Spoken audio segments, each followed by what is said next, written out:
So muli tayo po ay tumayo. Buksan po natin muli ang ating po mga Bible sa Book of Revelation chapter 2. Basahin po natin muli ang verse 18 to 29.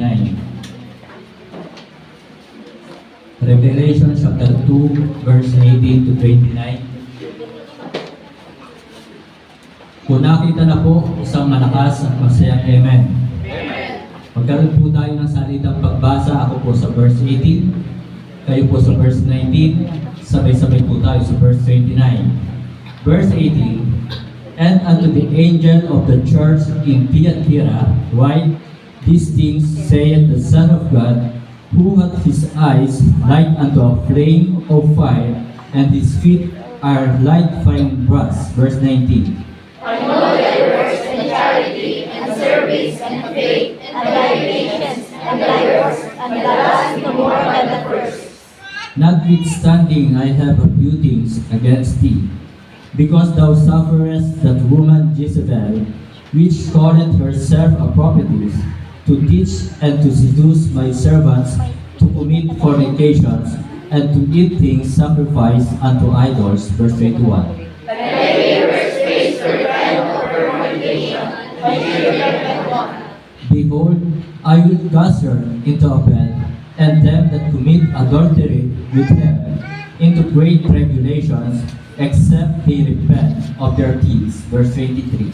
And I will deliver her children to the dead, and all the churches shall know that I am pleased with their ways and hearts, and I will give unto every one of you according to your works. But unto you I say, and unto the rest in Thyatira, as many as have not this doctrine, and which have not known the depths of Satan, as they speak, I will put upon you none other burden. 25. But not we shall overturn us to thy throne. And he that overcometh and keepeth my words unto the end, to him will I give power over the nations. 27. And he shall rule them with a rod of iron, as the vessels of a potter shall they be broken to shivers, even as I receive of my Father. And I will give him the morning star. Verse 29, altogether ready with. He that hath an ear, let him hear what the Spirit saith unto the churches. Purihin po ang Diyos sa pagkabasa ng kanyang banal na salita. Tayo po lahat ay umuko, pumikit, tayo po ay manalangin. Ama namin Diyos sa langit, Diyos namin banal at makapangyarihan sa lahat. Muli sa umagang ito, kami po ay nagpupuri, nagpapasalamat sa iyong kabutihan at kadakilaan, sa iyong pong mga biyaya na patuloy na ibinibigay sa amin. Salamat na kami po ay muli inyong pong tinipon upang ikaw ay aming purihin at sambahin sa Espiritu at katotohanan. At sa umagang ito, kami po ay sama-sama na lumalapit sa inyong pong mapagbiyayang trono. Nagpapakumbaba, humihingi po kami ng kapatawaran sa aming pong pagkukulang, kasalanang nagagawa. Wala kaming may tatago, ang lahat ay hayag, at ito po ay aming po inihingi sa inyo ng kapatawaran. Patawad sa mga kasalanan, pakalinisin mo po kami, ihanda mo po ang puso at isipan ng bawat isa sa pakikinig ng inyong pong banal na salita. Salamat po Ama, na patuloy po kayong nagliligtas sa lugar na ito, na inyo pong pinupuno itong inyong pong bahay-sambahan ng mga taong naliligtas, tumatanggap kay Kristo bilang kanilang Panginoon at tagapagligtas. Salamat po Ama sa kaligtasan sa buhay na walang hanggan. Salamat na kami po ay meron pong katiyakan ng langit na ang Panginoong Sus ay namatay sa krus dahil sa aming mga kasalanan, nalibing at muling nabuhay. Salamat, tunay na dakila ang iyong pong pag-ibig, nagawa mong isakripisyo ang iyong pong bugtong na anak. At dalangin ko po sa umagang ito, itago mo po ako muli sa inyong pong likuran. Ikaw ang siyang makita, maluwalhati at maparangalan. Ikaw ang siyang mapasalamatan. At dalangin ko po, Banal na Espiritu, kayo po siya mangusap sa puso ng bawat isa. Patuloy po kayo magligtas sa bayang ito at sa lahat ng dako ng mundo. Patuloy po kayo magligtas. At dalangin ko po, kapayapaan sa Jerusalem, kaligtasan po ng mga taga-Israel. At dalangin din po namin na mga namumuno sa bayang ito, na sila po ay maligtas, makasama namin sa pagsamba tuwing araw po ng linggo.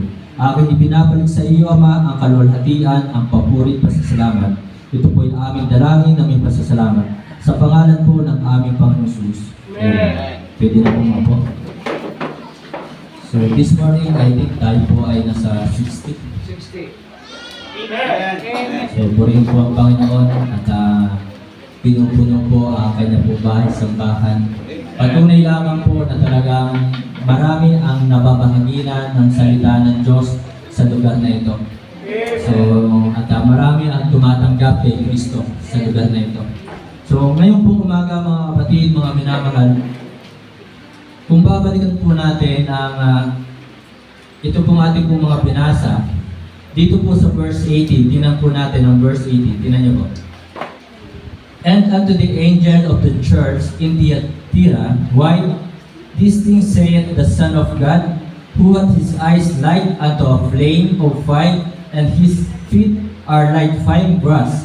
So mga kapatid, mga minamahal, ibig sabihin po nito na it means that the Lord Jesus Christ promised to judge the false teachers of this church. So dito po sa Church of Sardis, tama ba? Sardis nga ba? Sa Thyatira. So talagang, kasi ang kasunod nito ay Sardis. Okay, so yun po. So dito po sa Church of Thyatira, nandito pong false teacher ay walang iba kundi si Jezebel. Yan po yung false teacher po dito sa binasa natin.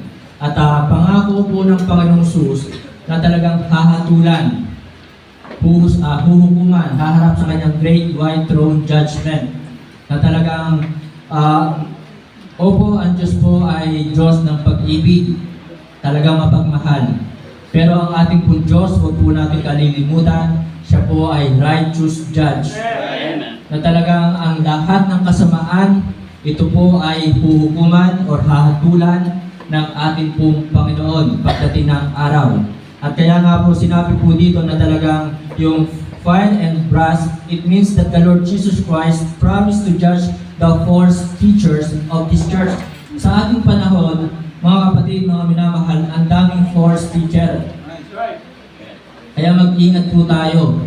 Mga bulaang guro, and then ang mga bulaang propeta, mga false prophet, false religion, false teaching. Kaya ito po ay hindi po ito makakaligtas sa ating pong Panginoong Jesus. Na dahil kang darating ang araw, ito po ay hahatulan ng ating pong Panginoong Jesus. Kaya mga kapatid, mga minamahal, nandito ang Bible. Kailangan nating basahin ang Bible araw at gabi upang tayo po ay hindi mamali ng katuruan. Upang makita natin ang mga katotohanan. Jezebel, mga kapatid, leading the church into false doctrine, idolatry, and immorality. So sabi po dito sa verse 20, notwithstanding, I have a few things against thee. So sinasabi po dito ng Panginoon Jesus, ako ay mayroong laban sa iyo, na pinahihintulutan mo ang babaeng si Jezebel na nagpapanggap na propetesa o isang propeta, at siya'y nagtuturo at humihikayat sa aking mga lingkod upang makiapid at kumain ng mga bagay na inihahain sa mga Diyos-Diyosan. Sa ating pong panahon ngayon, talagang rampant yung sinasabi po nating fornication, and then mga idolatry, pagsamba sa Diyos-Diyosan, rampant po yan. At yung pagkain ng mga inihandog sa mga Diyos-Diyosan. Pero sinabi po dito sa ating talata na binasa, hindi po natutuwa ang Diyos, ang Panginoon Jesus, sa mga bagay na ito. So yun po ang sinabi po ng Panginoon Jesus, datapwat meron akong laban sa iyo na pinahihintulutan. So dito po ay ating pinapangaral na talagang huwag tayong kakain ng mga bagay or pagkain na nihandog sa mga Diyos-Diyosan. So ipinapangaral natin dito ang iba't ibang uri ng kasalanan na huwag nating tutularan, huwag nating gagawin. Pero sa ibang katuruan, katulad na lamang po ng panahong iyon ni Jezebel, at hanggang ngayon, parang okay lang ang gumawa ng kasalanan. So mga kapatid, mga minamahal, ang Panginoon ay hindi po natutuwa. And then same in the Old Testament, Jezebel. Sa Old Testament po, meron din po Jezebel na binanggit, had done to Israel in the 1 Kings chapter 16 and 2 Kings chapter 9. So, ganun pa man, ito po si Jezebel, sabi po dito sa ating pong binasa, she refused to repent.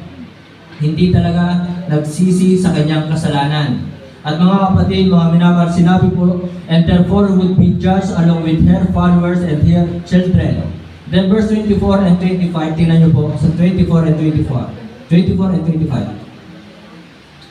But unto you I say, and unto the rest in Thyatira, as many as have not this doctrine. So sinabi po dito, datapwat sinasabi ko sa inyo, sa mga iba na nasa Thyatira, sa lahat ng walang aral na ito, meron po doon sa Thyatira na hindi talaga tinanggap ang katuroang iyon ni Jezebel. Hindi sila gumawa ng itinuturo ni Jezebel. At doon po, there was a godly remnant of believers at Thyatira. Meron po maka-Diyos na natitira pa ng panahong iyon. At sa panahon po natin ngayon, kung meron pong hindi maka-Diyos, meron pa rin naman pong nananatiling maka-Diyos. At ang paalala sa atin, ang ating pong tularan ay yung maka-Diyos. So there was a godly remnant. So ibig sabihin po ng remnant, mga kapatid, ito po yung natira doon sa mga inusig. Kasi nung panahon iyon, matindi ang persecution. So, at ito po mga natirang ito na talagang nakaligtas sa persecution, sila po ay talagang nanatiling maka-Diyos. Hindi sinunod ang aral ni Jezebel. Kaya talaga sinabi po dito, there was a godly remnant of believers at Thyatira who had not accepted this death teaching of Satan. The exhortation is to hold fast what is good and to reject evil. Ito po yung nais ng Diyos sa atin sa binanggit po sa mga talata dito sa verse 25. Hold fast till I come. Ito po yung title ng mensahe po ngayong umaga. Hold fast till I come. At ito po yung ating pong pag-aaralan. At bago po natin puntahan ito, kung napansin niyo po ang verse 26 to 29, sabi po ng 26, puntahan muna natin to. And he that overcometh and keepeth my works, gayon man, sabi po dito sa verse 26, at ang magtagumpay at tumupad ng aking mga gawa hanggang sa katapusan. So ibig sabihin po mga kapatid, mga minamahal, the obedient believer, yung mga masunuring mananampalataya. Tayo bilang tayo po ay mananampalataya ni Kristo, inaasahan sa ating maging masunurin. At ang masunurin po dito, sabi po dito, the obedient believer will be given a reward of power. A reward of power or authority in the millennial kingdom. So mga kapatid, ang Panginoong Jesus bababa dito sa lupa kasama ang mga mananampalataya. Ito yung second coming na talagang with His saints. At ang mga masunuring ito na mga mananampalataya, bibigyan ng authority, bibigyan ng power. So ibig sabihin, yung mga masunuring mananampalataya kay Kristo ay mayroong gagampanan do sa 1,000 years na paghahari ng ating Panginoong Jesus. Excited na ba kayo? So yun po yung maganda na talagang kasama tayo doon sa 1,000 years na si Kristo yung maghahari po dito sa lupa. At yan po yung mababasa natin sa Revelation chapter 20 verse 4. Tingnan po muna natin Revelation chapter 20 verse 4. Nandiyan ba kayo? Say amen? So Revelation chapter 20 verse 4, and I saw thrones. Nakita ko yung mga kaharian or trono, and they sat upon them, and judgment was given unto them. So ibinigay ang paghukom doon sa mga masunurin na mananampalataya. And I saw the souls of them that were beheaded for the witness of Jesus and for the word of God, and which had not worshipped the beast, neither his image, neither had received his mark upon their foreheads or in their hands, and they lived and reigned, yan po, nabuhay at naghari kasama ni Kristo 1,000 years. 1,000 years. Kaya mga kapatid, mga minamahal, talagang ang mga masunurin kay Kristo ay talaga meron pong pagpapala. At yung mga ayaw sumunod kay Kristo, meron pong pagpapalo. Ang asawa ni pagpapalo ay si pagpapala. Okay? So, bago na tayo. Verse 25, hold fast till I come. Ano ba yung sinasabi dito ng Panginoon Jesus na hold fast till I come? Gayunman ang nasa inyo ipanghawakan. So ano ba yung meron tayo mga kapatid, mga minamahal? So sinabi po dito, hold fast till I come. Si Kristo ay babalikan tayo ng ating Panginoong Jesus. Ito yung ating pinakahihintay, matagal na. Amen po ba? Excited na po ba kayo sa pagbabalik ng ating Panginoong Jesus? So ang tunay na ako man po ay excited na rin. So kaya sana bago bumalik ang Panginoong Jesus, hold fast till I come. So let us hold fast una. Sabi po ng verse 19, tinan nyo po, I know thy works. Ito po yung sinabi dito ng ating Panginoong Jesus. Nalalaman ko ang inyong mga gawa. Wala tayong maitatago kay Kristo. Lahat ay hayag. Maaring hindi natin nakikita ang Panginoong Jesus, pero lahat ng ating ginagawa ay alam ng Panginoong Jesus. So I know thy works. So una mga kapatid, mga minamahal, let us hold fast the deeds which is good. Panghawakan po natin ang mga gawa nating mabuti. Yun po yung ating panghahawakan. Yun po yung ating ipagpapatuloy na gagawin hanggang sa bumalik ang ating pong Panginoong Jesus. Ang gawin natin ay kung ano ang mabuti. So let us hold fast the deeds which is good. Yung mga gawang mabuti. Kaya mga kapatid, talikuran natin ang kasalanan. Ang nais ng Diyos, binanggit dito sa ating talata na binasa, yung salitang repent. So pagsisihan ang kasalanan, bitawan ang kasalanan, panghawakan kung ano ang mabuti. Ang sabi po ng 1 Thessalonians chapter 5 verse 21-22. 1 Thessalonians chapter 5 verse 21-22. Tingnan niyo po ang inyong pong mga Bible na talagang ito po yung tagubilin at itinuturo, ipinapangaral ni Apostol Pablo. Ang sabi po ng verse 21, prove all things. Subukin ninyo ang lahat ng mga bagay. Hold fast that which is good. Panghawakang mabuti. Kung ano ang panghawakang matibay kung ano ang mabuti. Ay yung ibang tao, talagang ang kanilang pinaghahawakan ay kung ano yung masama. Ang ibang tao kung ano yung itinutuloy ay kung ano yung masama. So ang ating pong panghawakan na matibay ay yung mga gawang mabuti. Prove all things, hold fast that which is good. Na sinasabi ng iba, nakilala niya ako mag-iinom. Ito yung una ko nakilala, kaya mamamatay din ako mag-iinom. Diba? So, para baga sinasabi, ito yung mga kasabihan ng aking tropa eh. Kapag nagkakaroon ng girlfriend, mas una ko ito nakilala kaysa sa kanya. Kaya mas gusto niyang panghawakang mabote ay bote ng alak. Kaya mo, para sa kanya, okay lang. Kung iwan niya ako, ito yung una ko nakilala kaysa sa kanya.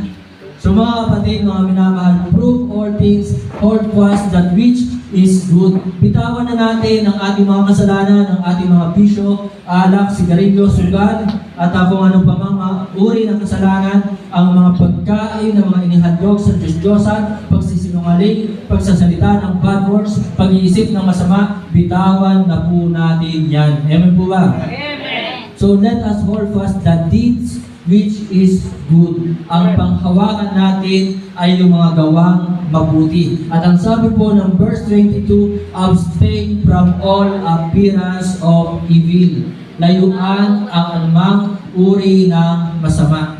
Amen po ba? Kaya mga kapatid, mga minamahal, sa ating panahon ito, minsan kung ano yung masama, yun yung tama sa kanila. Kung ano yung kasalanan, yun yung tama sa kanila. At kung ano yung mabuti, yun ang kasalanan para sa kanila. Masama para sa kanila ang makinig ng salita ng Diyos, na ito ay napakabuti para sa ating lahat ang makinig ng salita ng Diyos. At ikinahihiya ng maraming tao yung pagpipray, na ito naman talaga ang mabuti para sa ating lahat, na tayo ay manalangin. Ikinahihiya ng maraming tao ngayon ang pagpunta sa bahay-sambahan. Ikinahihiya ng maraming tao ngayon yung pagsusuot ng mga ganitong kasuotan, mga long sleeve, polo, di ba? So ang gusto lang nilang isuot ngayon ay mga butas-butas na damit. Yun ang gusto nilang isuot, na yun ang tama sa kanila. At yun ang uso sa kanila. At mas okay sa kanila yung magsuot ng mga bitin ng tela, kulang sa tela, kita ang pusod. So yun na yung tama at maganda para sa kanila. So bitawan natin ang masama. So sabi po dito, let us hold fast, prove all things, hold fast that which is good. Okay lang sa kanila magsugal. Okay lang sa kanila tumaya sa STL. Okay lang sa kanila tumaya sa loto. Okay lang sa kanila mag-casino. So lahat ng iyan, kung ano yung masama sa harapan ng Diyos, yun ang okay sa kanila. So mga kapatid, mga minamahal, abstain from all appearance of evil. So let us hold fast the deed which is good. At ang sabi po ng Ephesians chapter 5, verse 5 to 8, tingnan po natin. Ephesians chapter 5, verse 5 to 8. For this you know that no whoremonger nor unclean person nor covetous man who is an idolater hath any inheritance in the kingdom of Christ and of God. So yung mga gumagawa ng masama, sinasabi po dito, walang mamanahin sa kaharian ng Diyos.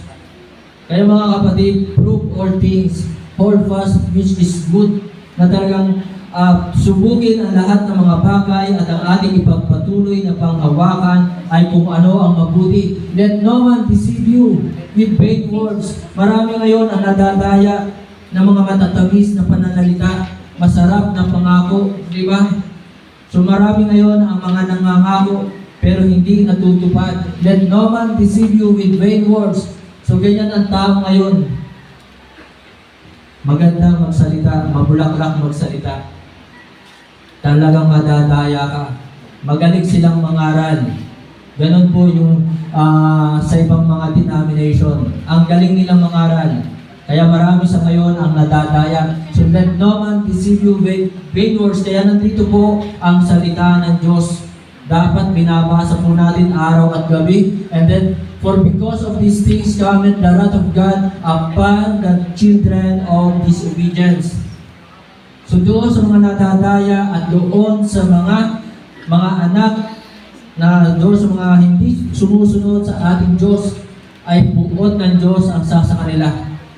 And then verse 7, be not ye therefore partakers with them. Huwag tayong makibahagi sa kanila. Na dahil ang barkada mo ay nagiinom, magsusugal ka na rin ba? Ang sabi ng Bible, be not therefore partakers with them. Dahil ang barkada mo ay nagsasalita ng bad words, ay magsasalita ka na rin ng bad words. Ganun ba yun? Dahil ang tropa mo, ang suot na pantalon ay butas-butas, ikaw ba ay magsusuot na rin ng mga pantalong butas-butas? So sabi po ng Bible, be not ye therefore partakers with them. So dahil ang barkada mo, katrabaho mo, ay mayroong ka-live-in partner, ikaw ba ay makikipag-live-in partner na rin? So be not ye therefore partakers with them. For ye were sometimes darkness, tayo po dati nang nasa kadiliman. At kaya sabi po dito, but now are ye light in the Lord, walk as children of light. So tayo po ay mamuhay na katulad ng anak na nasa liwanag. Verse 8, okay na po. So yun po, na be not ye therefore partakers with them. So let us hold fast the deeds which is good. So dahil ba ang barkada may mahilig mag-cutting classes, di ba? Mahilig magbulakbol ang iyong kaklase, ikaw ba'y magbubulakbol na rin? Hindi ka na rin ba mag-aaral? So mga kapatid, mga minamahal, be not ye therefore partakers with them. Dahil ba ang kaklase mo ay nanunulad, nag-cheating, mag-cheating ka na rin ba? Diba? So be not ye therefore partakers with them. Dahil ba ang tropa mo'y lagi nasa galaan, lagi nasa pasyalan, ganun din ba ang gagawin mo?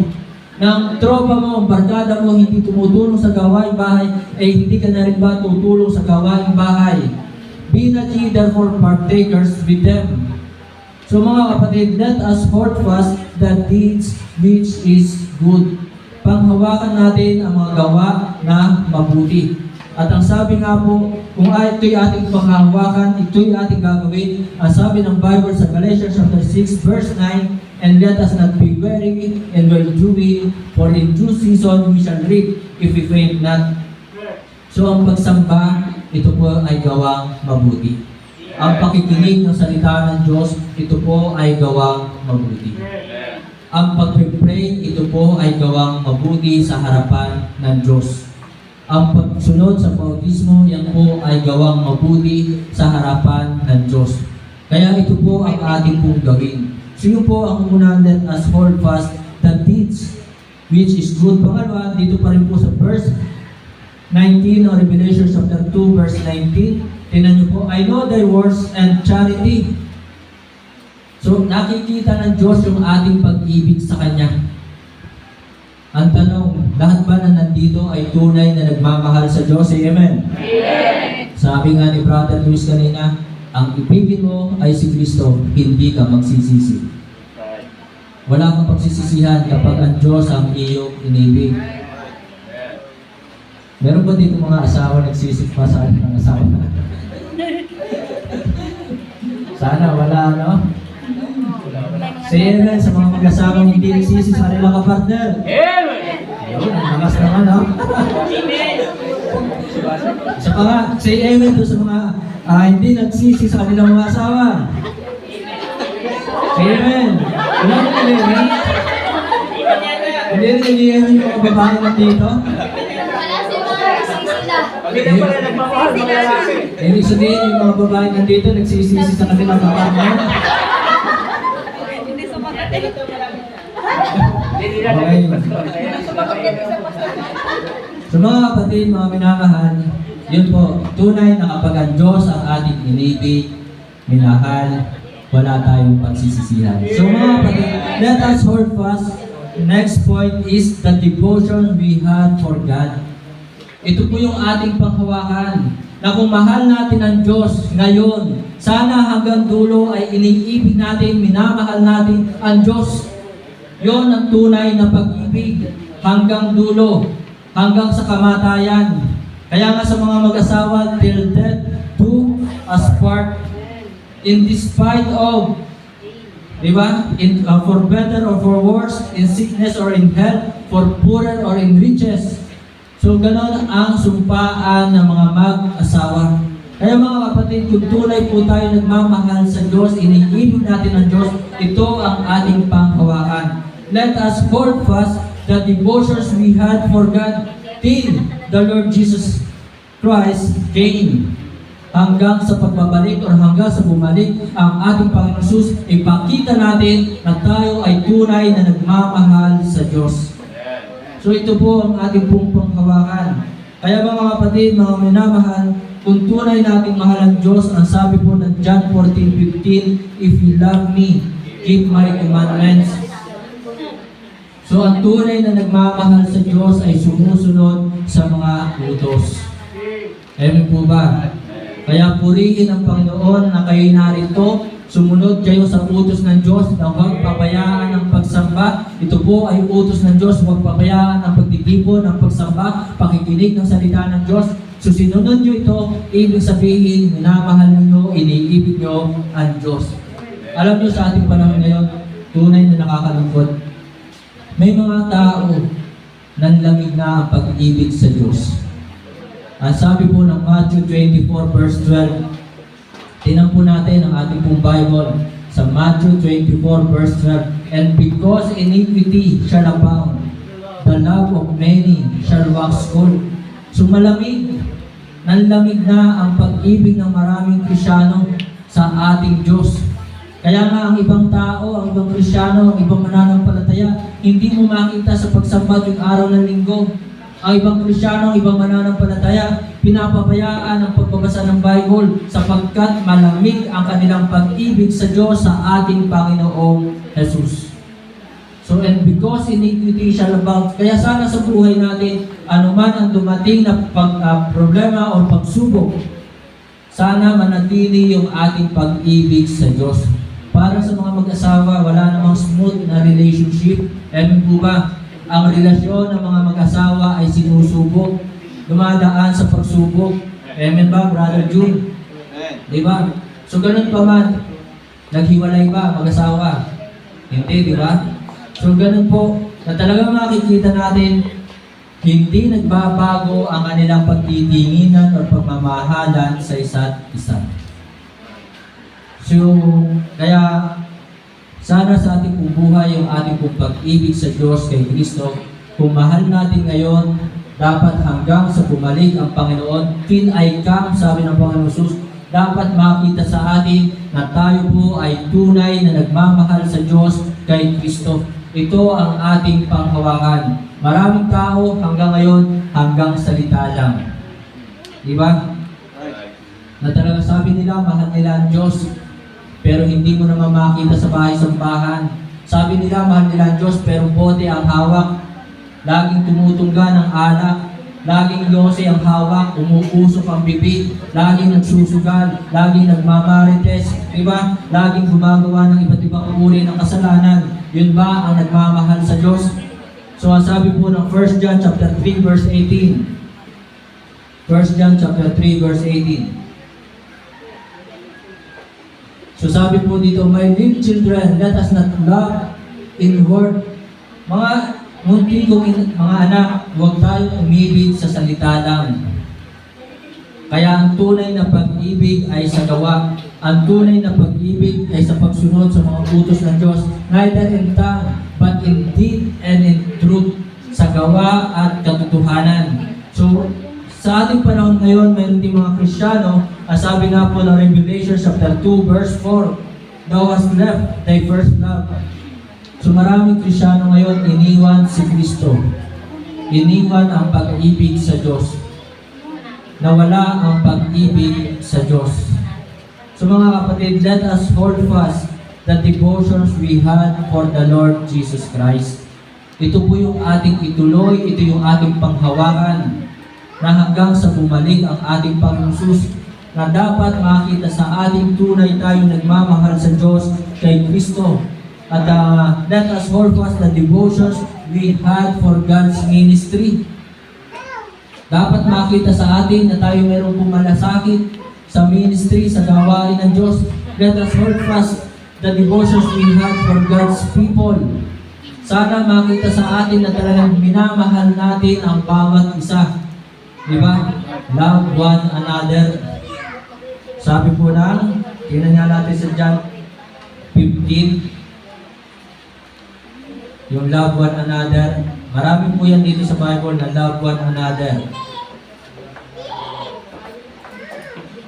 Hindi love another woman. Okay, so love one another. So John 15, tingnan nga po natin. 15:12. So sabi po ng Bible, this is my commandment, that ye love one another as I have loved you. So kaya mga kapatid, mga minamahal, sana sa pagbabalik ni Kristo, ang makita sa atin, nagmamahalan tayo sa isa't isa. Sana sa pagbabalik ni Kristo, makita sa atin tayo ay nagkakaisa, nagtutulungan. Amen po ba? Na talagang wala tayong galit na kinikimkim sa isa't isa. Yun ang dapat na makita sa atin, yung pag-ibig.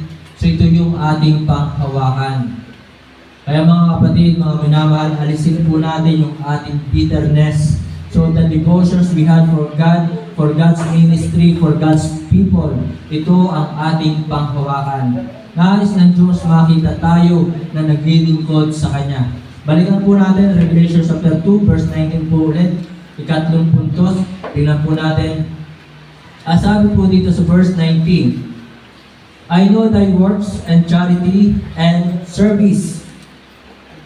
So service. So nais ng Diyos, let us hold fast the duties given to us of God.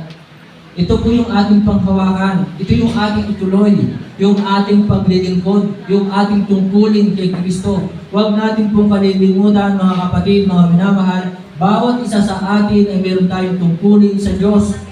Kung mayroon kang tungkulin sa pamilya, mayroon kang tungkulin sa school, sa pag-aaral mo, may tungkulin ka sa trabaho mo, mayroon din po tayong tungkulin sa ating Diyos, sa ating Panginoong Jesus. Amen po ba? At ang ating tungkulin ay tayo po ay maglingkod kay Kristo. Ang salitang duty, mga kapatid, mga minamahal, duty means it is a piece of work, kapirasong trabaho lang to. Needs to be done regularly. So, sabihin na natin, maliit na trabaho, maliit na gawain, pero ito po ang ibig sabihin nito, needs, kailangan gawin regularly. Kaya ito pong pagsamba, ito po itungkulin natin sa Diyos. So needs to be done regularly, kaya dapat makita sa atin, hindi tayo lulubog lilitaw dito. Amen po ba? So needs to be done regularly. Kaya ang utos sa atin, huwag pabayaan ang pagsamba. So mga kapatid, let us hold fast the duties given to us of God. Ito ang ating panghawakan, yung tungkulin yung ating paglilingkod. Na nais ng Diyos ni Kristo makita tayo sa kanyang pagbabalik, na tayo po ay naririto pa rin ng lingkod. Amen? Tingnan po natin ang ating pong Bible sa Matthew 25:14. Mahaba-haba po ito. Matthew 25:14, verse 14 hanggang 21. Itutuloy po natin yan. For the kingdom of heaven is as a man traveling into a far country. Inihalin tulad ang kaharian ng langit sa isang tao na naglalakbay o maglalakbay sa isang bansa, who called his own servants, na tinawag ang kanyang mga alipin, and delivered unto them his goods, at ibinigay sa kanila, pinagkatiwala sa kanila ang kanyang ano bang goods sa Tagalog? Mga ari-arian. And unto one he gave 5 talents. So doon sa isa ay nagbigay siya ng 5 talents. So tayo po lahat dito ay pinagkatiwalaan, binigyan tayo ng talents. Amen po ba? Hindi natin pwedeng sabihin na wala tayong talents. Okay? And then sabi po dito, to another 2, and to another 1. To every man according to his several ability, and straightway took his journey. So nung ito po ay may bigay ng Panginoon, siya ay umalis at naglakbay. So umalis at naglakbay. And then sabi po dito, then he that had received the 5 talents went and traded with the same and made them other 5 talents. So yung binigyan ng 5 ay kumita rin ng 5. Amen po ba? And then verse, and likewise he that had received 2, he also gained other 2. But he that had received 1 went and digged in the earth and hid his Lord's money. So yung binigyan ng isang talent or ng isang pila ay binaon sa lupa. 19, after a long time, the Lord of those servants cometh, bumalik ang Panginoon ng mga aliping ito. At sabi po dito sa verse, nasa na tayo? 19.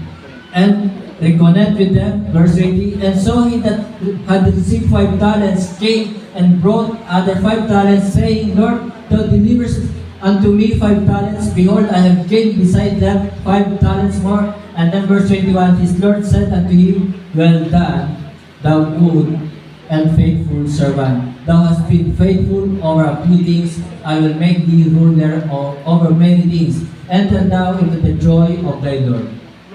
So mga kapatid, mga minamahal, ang ating pong Panginoon Jesus, umalis siya, babalik siya, babalikan tayo. Tayo ay kukunin.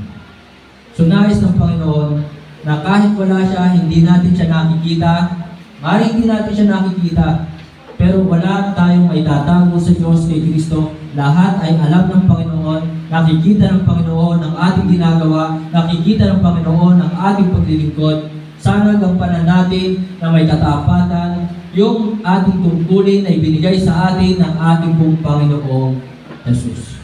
At tayo po ay binigyan ng talents. Kaya sana sa talents na ito, tayo po'y mapagkatiwalaan. So, ano ba yung mga talents na ibinigay sa atin?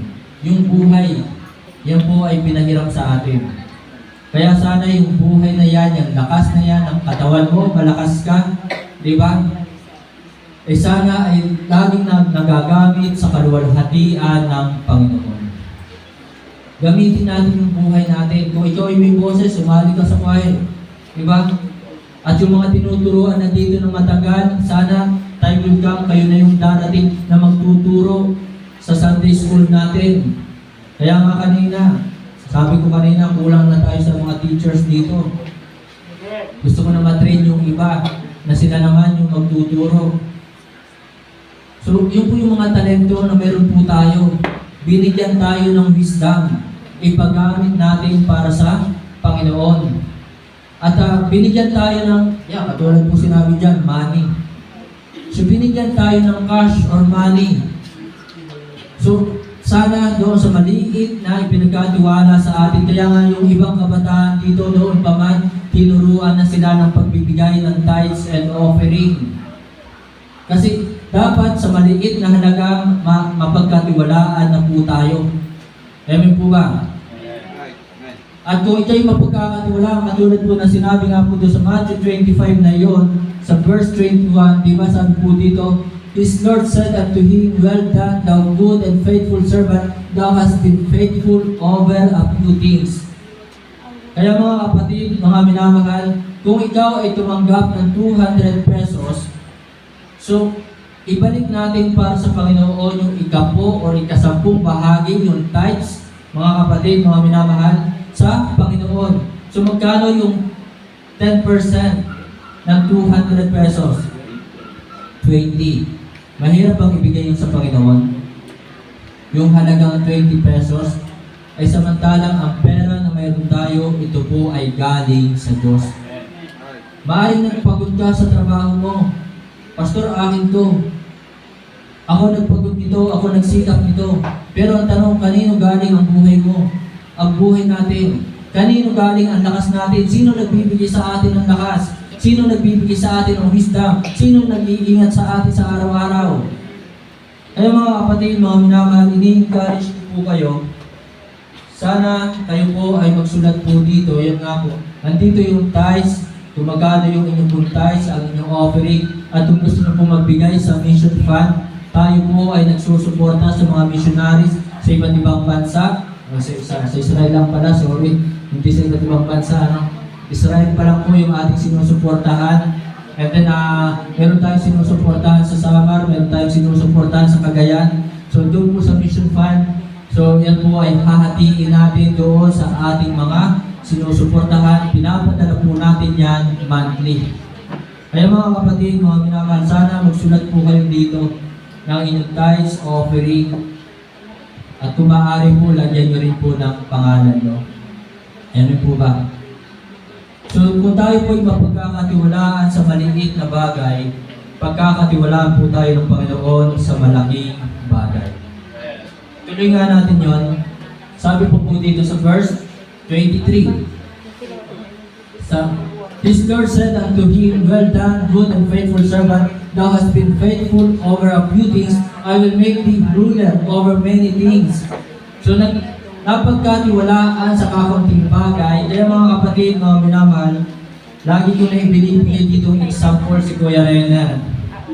Si Kuya Renner ay tapat sa pagbibigay ng kanyang tithes and offering. Nagsimula sa maliit na negosyo, pero ngayon ay napakalaki ng kanyang negosyo. Siya ngayon ay mayroong brokerage, RO, Ilagan, Logistic. Ang pinapasweldong tauhan ay 150. So kung let's say for example, 20,000 ang kada per head, yung kanyang mga empleyado. So 20,000 times 150. Tingnan nga natin, Brother Edwin, pag-compute. Magkano yung monthly?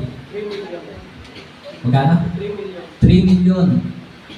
So ibig sabihin, more than 3 million pa ang kanyang nilalabas pang pasweldo sa kanyang mga tauhan.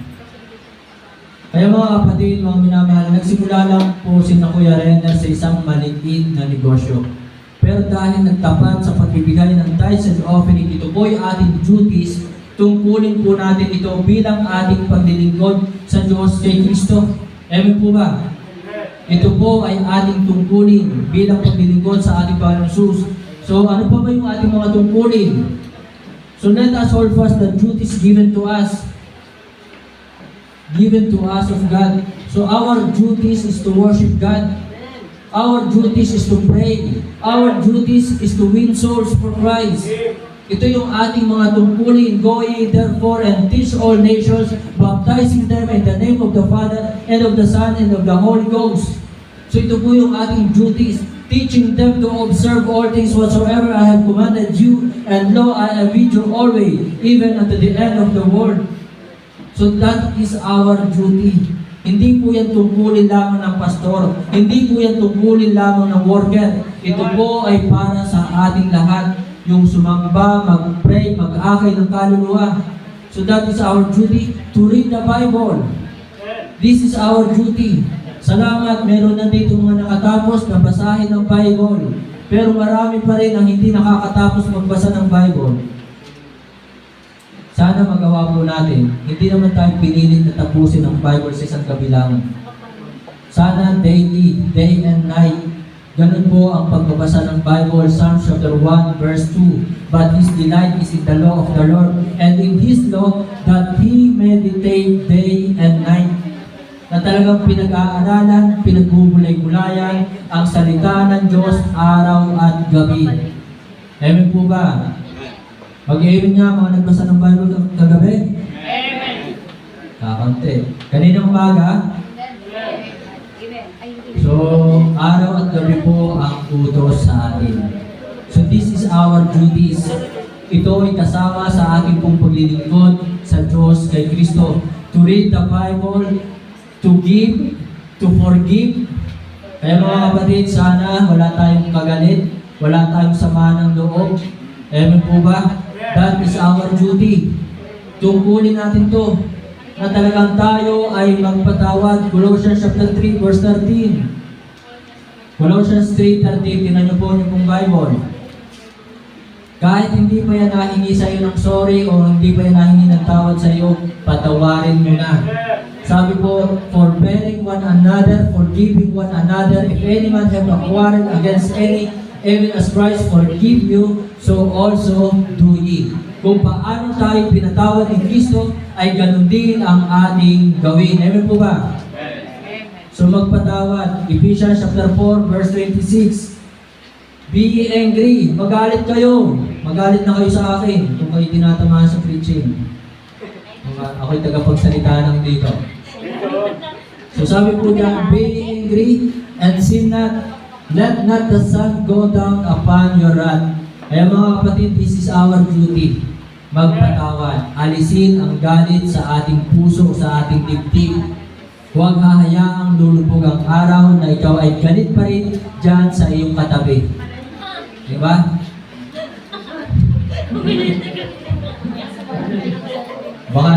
Baka isang linggo na, galit ka pa rin dyan na sa katabi mo. So yun po sabi niya, be angry, magalit ka kayo, pero huwag kayong magkasala. Amen? Let not the sun go down. Huwag mong hahayaang lumubog ang araw na ikaw ay galit pa rin, may galit ka pa rin diya. That is our duty. To support mission. To support mission is our duty. To live godly. Ang mamuhay na maka-Diyos, ito ang ating duty. Ito yung ating tungkulin. To live with holiness. Yung tayo namumuhay na mayroong kabanalan. This is our duty. Amen po ba? So let us hold fast the duties given to us of God till the Lord Jesus came. So panghawakan natin itong mabuti.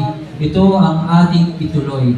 Then next mga kapatid, mga binamahal, tapusin na po natin ito. Hindi ko ito nakatapos. Mahaba, mayroon po tayong baptism. Verse 19 pa rin. Last na po. Verse 19, I know thy works, and charity, and service, and faith. Yan po, binanggit po diyan, faith. Pananampalataya. So, let us hold fast the doctrine of God. Panghawakan po natin, ituloy po natin kung ano ang mga turo ng ating Diyos. So, nandito ang Bible. So, nandito ang mga katuruan ng salita ng Diyos. Kaya, dito po sa Church of Thyatira, kung nagkaroon man din yan ng mga maling katuruan, yun po ang kabilin-bilinan ng Panginoong Jesus. Na talagang paghawakan ng katotohanan. Katotohanan lamang ang ating dapat panghawakan. Huwag nating hahaluan ng kasinungalingan. Huwag nating hahaluan ng maling turo. Kasi sa ibang denomination, may tama din naman eh. May tama sila. So may tama, sabihin natin, meron din naman katotohanan na itinuturo nila. Ano po ba yun yung ibig kong sabihin? Meron din silang itinuturong katotohanan. Kaya lamang, ang nakakalungkot, may halong kasinungalingan. Hindi natin pwedeng paghaluin ang katotohanan at ang kasinungalingan. Parang ang ilaw, kapag pinatay mo yung ilaw na yan, lahat ng ilaw dito, madilim. Amen po ba? So kailanman ang liwanag at ang dilim ay hindi nagsama. Kaya yun po ang dapat makita dito sa atin, na talagang itinuturo natin ba the truth? Anong kasunod nun?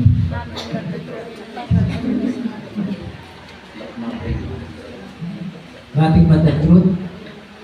Nalimutan ko tuloy yun. So tanging katotohanan lamang po ang ating ipapamuhay. Kaya mga kapatid, mga minamahal, let us hold fast the doctrine of God. Hebrews chapter 10 verse 23, tingnan po natin. Hebrews chapter 10 verse 23. Sabi po ng mga talata dito, let us hold fast the professions of our faith. So panghawakan natin mabuti, matibay yung ating pananampalataya without wavering. Huwag tayong mangamba doon sa ating pananampalataya kay Kristo. Huwag tayong matakot doon sa ating pananampalataya sa Diyos. Huwag tayong mag-alinlangan sa ating kaligtasan na tinanggap kay Kristo. Once saved, always saved. Amen po ba? Amen. Say amen ang mga ligtas. Amen. So tayo po ay naligtas sa pamamagitan ng pananampalataya kay Kristo. Ito po ay walang duda sapagkat ito ay salita ng Diyos. Ang kaligtasan ay tanging sa pananampalataya lamang, hindi sa gawa, hindi sa reliyon, hindi sa baptism. So panghawakan natin ang ating kaligtasan na tayo ay palangit. Amen po ba? Amen. So mga kapatid, let us hold fast the professions of our faith without wavering, for He is faithful that promise. Ang nangakong ito ay si Kristo ay tapat at hindi siya sinungaling na Diyos. Kaya mga kapatid, huwag kang mag-alinlangan sa kaligtasan na mayroon ka. Huwag kang mag-alinlangan sa buhay na walang hanggan na mayroon ka ngayon. Tayo ngayon na mga sumampalataya kay Kristo, tumanggap kay Kristo, ay mayroong buhay na walang hanggan at tayo ay babalikan niya pagdating ng rapture. Amen po ba? So let us hold fast the doctrine of God. So tingnan po natin, panghawakan natin na si Kristo ay tunay na Diyos. Ito yung ating pananampalataya. Amen po ba?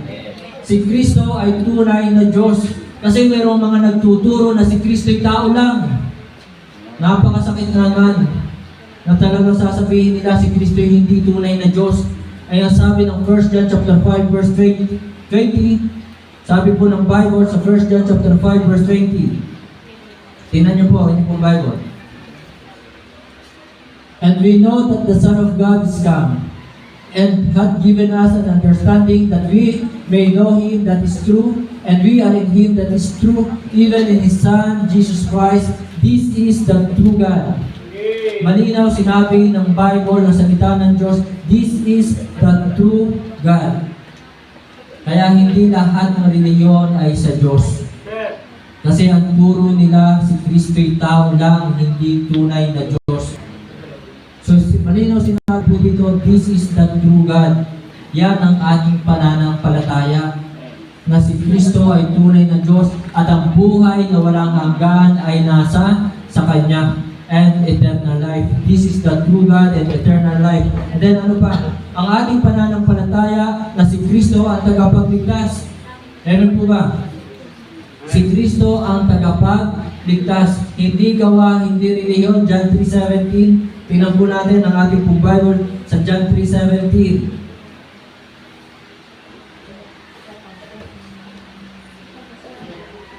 For God sent not His Son into the world to condemn the world, but that the world through Him, kundi ang mundo sa pamamagitan ni Kristo ay maligtas.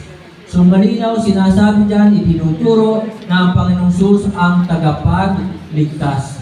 Hindi baptism, hindi pagsunod sa mga utos, hindi ang gawa, hindi relihiyon. And then ang ating pananampalataya na si Kristo ang founder of the church. The founder of the church, hindi si Kibuloy. Hindi ang sino man tao. Ang founder ng Jesus Christ Bible Baptist Church, hindi po ako. Ang founder ng Jesus Christ Bible Baptist Church ay walang iba kundi ang ating Panginoong Jesus. So sabi po ng Matthew chapter 16 verse 18, "And I say also unto thee that thou art Peter, and upon this rock I will build my church, and the gates of hell shall not prevail against it. I will build my church." So si Kristo ang nagtatag, si Kristo ang nagtayo ng kanyang church. Ang itinayo ay hindi relihiyon. Amen. So, I will build my church. Napakalinaw ng sinabi ng Bible, church. Hindi sinabing I will build my religion. Ang Baptist ay hindi po relihiyon. Ang Baptist ay grupo ng mananampalataya na sumampalataya kay Kristo, na si Kristo ay tunay na Diyos, Panginoong tagapagligtas. So yun po ang ating pong pananampalataya ng ating kaligtasan by faith alone, through Christ alone. Ephesians chapter 2, verse 8 and 9, na tayo ay naligtas. Amen po ba? Sa pamamagitan ng pananampalataya. So yan ang ating pananampalataya. So let us hold fast the doctrine of God. Huwag kayong maniniwala doon sa napakaraming relihiyon na sinasabing basta ikaw ay mabait, ikaw ay palangit. Mali po yun. Wala pong problema, hindi masama ang maging mabait. Hindi po masama ang sumunod sa utos ng Diyos. Pero ang pagsunod sa utos ng Diyos, ang ating gawa ay hindi ito nakakapagligtas. At dahil tayo ngayon ay ligtas, say amen ang mga ligtas? Yes. Say amen ang mga nanampalataya kay Kristo? Yes. Ang bunga ng ating pananampalataya, ang bunga ng ating kaligtasan, paggawa ng mabuti. Ang bunga ng ating pananampalataya kay Kristo, ang bunga ng ating kaligtasan, pagsunod sa Diyos. Amen po ba? Amen. So hindi nakakapagligtas ang gawa. So Ephesians chapter 2 verse 8 and 9, "For by grace are we saved through faith, and that not of yourself, it is the gift of God, not of works, lest any man should boast." So mga kapatid, mga minamahal, hindi ko na po tatapusin. Hold fast till I come. Let us hold fast the deeds which is good. Panghawakan po natin yung ating mga gawang mabuti. Ito ang atin pong ituloy. Let us hold fast the devotions we had for God, for God's people, for God's ministry. Let us hold fast the duties to us of God, given to us of God. Panghawakan natin ito. Ituloy po natin ito hanggang sa bumalik ang ating pong Panginoon Jesus. Maglingkod tayo sa Kanya hanggang sa siya po ay bumalik. Ibigin natin siya. And then let us hold fast the doctrine of God, the doctrine that we had. Ito yung ating panghawakan hanggang sa pagbabalik ng ating pong Panginoon Jesus, sapagkat nakikita ng Panginoon, sabi nga po ng 1 Timothy, tingnan nga natin 1 Timothy, or 2 Timothy chapter 4, 2 Timothy chapter 4, verse 1. Nakita po ng Panginoon sa pagtatapos po.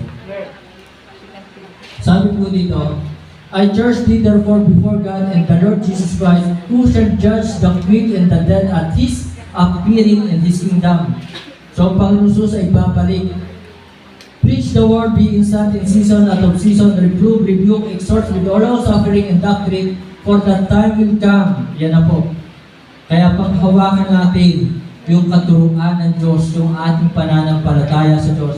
Sabi po dito, "For the time will come when they will not endure sound doctrine." Marami ngayon sa mga Kristiyano mananampalataya ang tumalikod na sa tunay na pananampalataya, iniwan ang katotohanan. Hindi nila tiniis yung tamang katuruan. They will not endure sound doctrine, but after their own lust shall they give to themselves teachers, having itching ears, and verse 4, "And they shall turn away their ears from the truth." Sila ay umalis sa katotohanan. Sa ating buhay, marami tayong problema ang pagdadaanan. Maraming pagsubok ang darating sa atin. Pero ganun pa man, huwag nating iwan ang katotohanan. Tayo po ay nasa katotohanan na ngayon. Kaya mga kapatid, let us hold fast till I come. To God be the glory, tayo po ay tumayo, tayo po ay manalangin. Tayo po yung umuko, hindi tayo bumanalangin. Ama namin Diyos sa langit, Diyos namin banal at makapangyarihan sa lahat. Salamat po na muli minarapat mo po na ako po'y makatayo dito sa likod ng pulpito at makapangaral ng iyong pong banal na salita. Dalangin ko po aming Diyos na ang iyong pong banal na salita na nakayag po ngayon ay tumimo sa puso at isipan ng bawat isa. At dalangin ko na tulungan mo po kami na ito po'y aming pong may apply sa aming pong buhay at aming pong may bahagi sa aming pong kapwa. Pagpalain mo po ang buhay ng bawat isa. Pagpalain mo po kanilang trabaho, pagpalain mo po kanilang mga mahal sa buhay, at dalangin ko po yung kanila pong mga mahal sa buhay na hindi pa po ligtas. We pray na sila po ay maligtas, makasama po namin dito sa pagsamba tuwing araw po ng linggo. At dalangin ko po aming Diyos na pagpalain mo po ang baptism po ngayong po umaga. Salamat po sa pribilehiyo na makapaglingkod sa inyo. Salamat sa lahat ng mga biyaya na patuloy mo pong ibinibigay sa amin. Salamat sa mga biyaya na patuloy na umaapaw at sumasagana sa buhay ng bawat isa. Aking binabalik sa iyo, Ama, ang kalulhatian, ang papuri at pasasalamat. Ito po'y aking dalangin sa pangalan ko ng aming